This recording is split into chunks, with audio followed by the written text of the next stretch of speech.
UP चुनाव के लिहाज से आज का दिन काफी अहम माना जा रहा है। एक तरफ जहां प्रधानमंत्री मोदी ने गोरखपुर को करोड़ों रुपए की सौगात दी है, तो वहीं दूसरी तरफ मेरठ में आज सपा प्रमुख अखिलेश यादव और आरएलडी नेता जयंत चौधरी साथ में रैली कर रहे हैं। मेरठ के दबथुआ में इस परिवर्तन संदेश रैली को संबोधित करते हुए जयंत चौधरी ने कहा कि आज हमारे गठबंधन का ऐलान हो रहा है। अखिलेश जी और हम मिलकर डबल इंजन की सरकार देंगे। वहीं अखिलेश यादव ने कहा कि इतनी भीड़ के लिए मैं सभी नेताओं का धन्यवाद करता हूं और किसानों का भी धन्यवाद करता हूं। मेरठ के लोगों को नमन करते हुए अखिलेश यादव ने चौधरी चरण सिंह की तारीफ की है। वहीं इसके साथ ही अखिलेश यादव ने कहा कि जब गठबंधन का पहला कार्यक्रम हुआ था, उसी दिन ऐलान हो गया था कि अब यूपी से बीजेपी का सफाया होगा। अखिलेश ने यह भी कहा कि ये जन सैलाब और जोश बता रहा है कि इस बार पश्चिम में भारतीय जनता पार्टी का सूरज डूब जाएगा और हमेशा के लिए डूबेगा। इस बार किसानों का इंकलाब होगा और 22 में बदलाव होगा।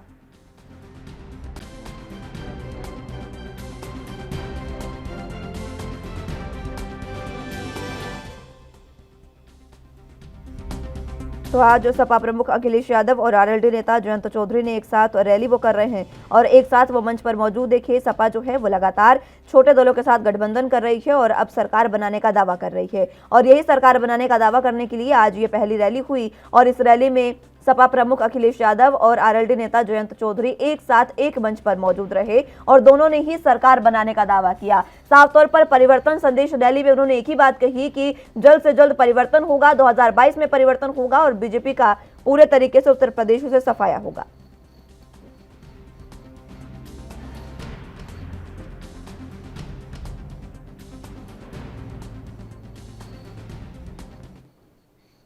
इसी खबर पर ज्यादा जानकारी के लिए हमारे साथ सर्वेश्वर पाठक बतौर वरिष्ठ पत्रकार के रूप में जुड़े हैं। बहुत स्वागत है पाठक साहब आपका एनबी न्यूज पर।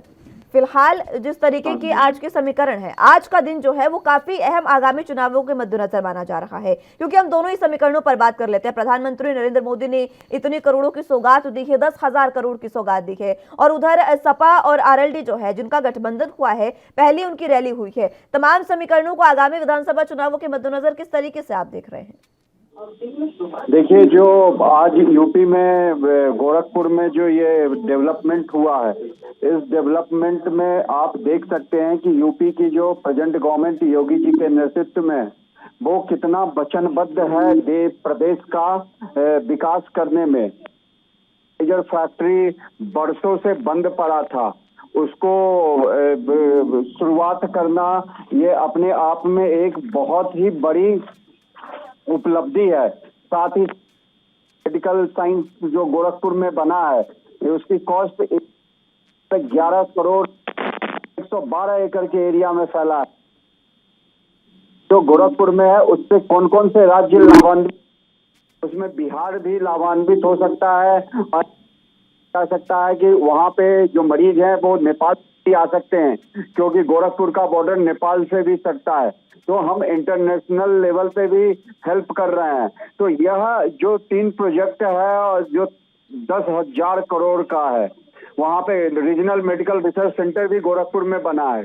तो यह है कि पिछले 5 सालों में योगी जी के नेतृत्व में केवल विकास का काम हुआ है। जितने भी माफियाओं थे सब पे नकेल कसी गई है, भ्रष्टाचारियों का मतलब गला घोट दिया गया है और ये डबल इंजन की सरकार जो बीजेपी कहती है, उसका सचमुच में देखने को जमीन मिल रहा है हमें। लेकिन जिस तरीके से आरएलडी और सपा आज एक मंच पर दिखाई दिए, उसको लेकर क्या कुछ आप कहेंगे? चुनाव का माहौल, दल है अपने अस्तित्व बचाने के लिए एक दूसरे से वो करेंगे, गठबंधन करेंगे।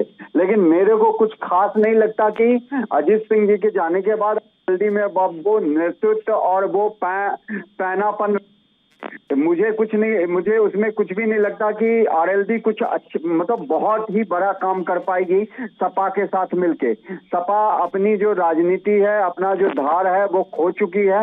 उसकी जो राजनीति थी शुरुआत में भी बस मुस्लिम तुष्टीकरण पे टिकी हुई थी, लेकिन आप कब तक एक बड़े जो धरा है प्रदेश का, एक बड़ा वर्ग जो है उसको आप हाशिए पे रख के एक वर्ग को आप तुष्टीकरण की राजनीति के तहत उसका वो करते रहोगे, उसकी उपलब्धि देते रहोगे और दूसरे वर्ग को हाशिए पे रखोगे, तो जो आरएलडी और इनका जो सपा का जो गठबंधन है वक्त में बता देगा कि वो किस तरीके का गठबंधन के मतलब क्या परिणाम आए। मेरे को इसके दूरगामी जो परिणाम है वो कोई खास दिखते नजर नहीं आ रहे हैं। भले लेकिन तमाम जो समीकरण बता रहे हैं पाठक साहब, उसमें कहीं ना कहीं कांग्रेस से ज्यादा सक्रिय सपा है और सपा जो है मुख्य विपक्षी के रूप में उभर रही है, मुख्य विपक्षी दल के रूप में। देखिए, सपा पर उसमें थी, सत्ता में थी और मुख्य विपक्षी दल में अभी भी थी, मतलब वहां पे कांग्रेस का तो सफाया ही है उत्तर प्रदेश से, मतलब दोनों भाई बहन मिलके भी उसको अलग नहीं जगा पाए। जब राहुल गांधी खुद अपनी सीट 2019 में अमेठी से हार गए तो कांग्रेस फिर वहां रिवाइव होने के चांसेस बड़े मतलब बहुत ही कम है। आप देखिए कांग्रेस के जो कितने अदिति सिंह जी थी एमएलए, वो भी छोड़, जितिन प्रसाद थे उन्होंने भी कांग्रेस को छोड़ दिया। तो रही बात सपा की, तो हाँ, सपा एक विपक्षी पार्टी है, लेकिन जब उनके पास उनको जो काम करना चाहिए था देश का विकास, पूर्वांचल एक्सप्रेस सपा के समय में, तो वो पूरा क्यों नहीं हुआ। 5 साल बहुत मतलब अवधि होती है किसी भी सरकार को, चाहे वो मोदी सरकार हो, योगी सरकार हो या कोई भी सरकार हो, उसको डेवलपमेंट करने के लिए।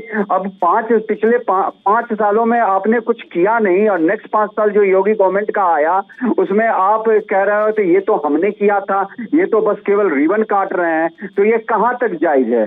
अगर आपने इसकी आधारशिला रखी तो उसको परिणाम तक तो पहुंचाते, लेकिन आपने ये काम किया नहीं। और फिर जो अगर योगी जी ये काम सारे पूरा कर रहे हैं तो आप उस पर भी सवालिया निशान उठा रहे हैं, यह तो अच्छी बात नहीं है। सपा को अपने में बहुत चेंजेस करने पड़ेंगे। सपा अभी मेरे को नहीं लगता कि अपने दमखम पे आके सरकार बना देगी यूपी में। लेकिन पाठक साहब, जिस तरीके से आज जब मान लीजिए कि ओपी राजभर हैं और ओपी राजभर जो काफी अच्छी सक्रिय भूमिका निभाते हैं उत्तर प्रदेश में, वहां पर उनकी पार्टी ने भी गठबंधन कर लिया है, सपा से गठबंधन का ऐलान किया है, तो इसकी वजह से प्रधानमंत्री नरेंद्र मोदी की आज जो रैली थी उसमें तमाम उनके जो सहयोगी दल थे वो मंच पर दिखाई दिए, चाहे अनुप्रिया पटेल हो या फिर संजय निषाद हो, इन दोनों को जब रखा गया है मंच पर एक साथ एक मंच पर, तो कहीं ना कहीं जातीय समीकरण साधने की तो कोशिश की गई है, क्योंकि ओपी राजभर भी कोई छोटा मोटा चेहरा नहीं है उत्तर प्रदेश में। आपका कहना सही है, ओपी राजभर पहले बीजेपी के साथ थे, बीच में छोड़ के चले गए थे। आप देखेंगे तो कुछ दिन पहले तक वो चारों तरफ घूम रहे थे और नए नए समीकरण दे रहे थे, नए वो ये लेके आ रहे थे कि अगर हमारी सरकार बनती है तो हर एक जाति के लोगों को सीएम बनाए। मुझे ये बताइए, अब सपा के साथ उन्होंने गठबंधन करके खुलेआम कह दिए कि हमारा जो सीएम का कैंडिडेट है वो अखिलेश यादव जी है, तो कहाँ गई उनकी बात जो कह रहे थे कि निषाद पार्टी को भी लुभाने के लिए वो कह रहे थे, निषाद पार्टी मतलब साल भर के लिए उन्होंने 5 सीएम बनाने और 10 डिप्टी सीएम बनाने का भी एक फॉर्मूला लेके आए थे। तो आप सोचिए ये जो छोटे दल हैं इनका वर्चस्व कुछ 1-2 क्षेत्रों में रहता है। रही बात बीजेपी के साथ जो अपना दल हो गया, निषाद पार्टी के जो नेता उस पे दिखे तो वो उनके सहयोगी हैं और जो पूर्वांचल है उधर उनका वर्चस्व है तो उनको आना पड़ेगा। सहयोग में लेके चुनाव लड़ना है तो मंच पे दिखने में कोई बहुत बड़ी बात नहीं है, क्योंकि वो सहयोगी है तो एक दूसरे के प्रचार में आएंगे और सहयोग करेंगे। ठीक है। और जयंत चौधरी ने जिस तरीके से अब सपा, मैं ये समझना चाहूंगी आपसे, सपा जिस तरीके से छोटे दलों को एकत्रित करने की कोशिश कर रही है, आपने कहा कि अभी सपा को और ज्यादा मेहनत की जरूरत है, लेकिन जितनी सपा मेहनत कर रही है, जितने छोटे दल एकत्रित हुए हैं, एक साथ हुए हैं गठबंधन में, क्या बीजेपी को कोई खामियाजा तो देखिए नहीं भुगतना पड़ेगा, क्योंकि इतनी भी बड़ी पार्टी सपा नहीं है इस समय में, लेकिन क्या टक्कर दे सकती है? जो वोट बैंक है वो कहीं ना कहीं टूट सकता है बीजेपी का आगामी विधानसभा चुनावों में। देखिए, ने बोला था कि पश्चिम में बीजेपी का सूरज हमेशा के लिए डूब जाएगा। जब ये को योगी मतलब जो गठबंधन हुआ था, तो देखिए सिंह का एक अलग था। जयंत जी जो है में वो पैनापन नहीं आया है, वो ऐसे लीडर नहीं है। ठीक है पाठक साहब, समय की कमी है। बहुत शुक्रिया आपका हमारे साथ जुड़ने के लिए और चर्चा हमारे साथ करने के लिए।